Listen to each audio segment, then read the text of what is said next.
अस्सलामुअलैकुम friends, welcome back to top smarties drama serial Khushnaseebi. Maheen ने कभी भी अपने शौहर से कुछ पूछने की जहमत ही गवारा नहीं की, मगर हर बात का इल्ज़ाम नरमीन को लाजमी दे देती है। अभी भी नरमीन के घर आ जाती है, निहाल से कुछ भी नहीं पूछा और कोई बात भी नहीं की और इल्ज़ाम सारे का सारा नरमीन पर लगा दिया कि तुम मेरे शौहर पर डोरे डाल रही हो।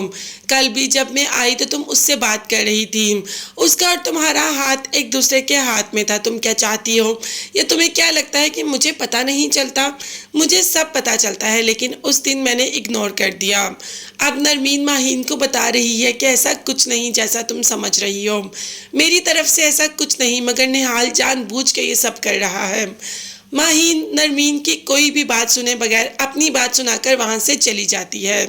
अब जब मामी पास होती है तो नरमीन मामी के सामने रोना शुरू कर देती है कि आप बताएं मामी, मैं क्या करूं, मैं किसको बताऊं, निहाल मुझे इतना तंग करता है।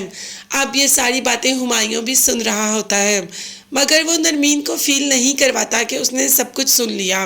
खैर, मामी को तो सारी बातें बता देती है और सारी बातें सुन लेता है हुमायूं भी, जो कि सीधा निहाल के पास पहुंच जाता है और निहाल पे बोलना ही शुरू कर देता है कि तुम नरमीन को क्यों तंग करते हो?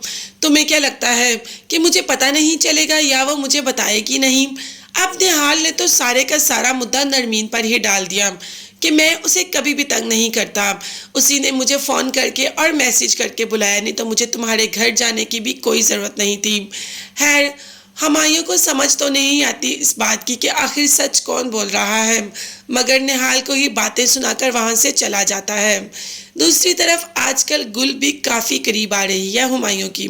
जानबूझकर हुमायूं को टच करना, हुमायूं के पास आना, ताकि हुमायूं को इस बात का एहसास दिलवाए कि वो कितनी अच्छी है और हुमायूं नरमीन को छोड़कर गुल की तरफ मतवज्जो हो जाए।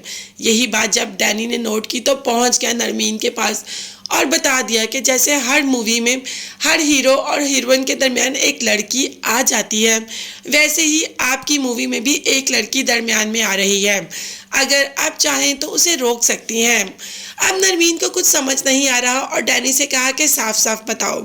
डैनी साफ साफ तो बता देगा तो क्या वाकई ही नरमीन गुल को और हुमायूं को करीब आने से रोक सकती है? अभी तो ईमान ने रोक लिया, मतलब अपनी शादी ना होने से रोक ली, क्योंकि सिराज साहब जब तक माँ नहीं आती तलहा की तब तक शादी नहीं करते। तो बस ईमान ने तो तलहा की माँ को ही बुला लिया और तलहा तो अपनी माँ को देखकर बेहद खुश हो जाता है। अब देखते हैं कि तलहा का अपनी माँ के साथ रिलेशन कैसा होगा और क्या शादी जल्द होगी या होगी ही नहीं। ये देखने के लिए चैनल को सब्सक्राइब कीजिएगा। नेक्स्ट वीडियोस तक के लिए अल्लाह हाफिज़।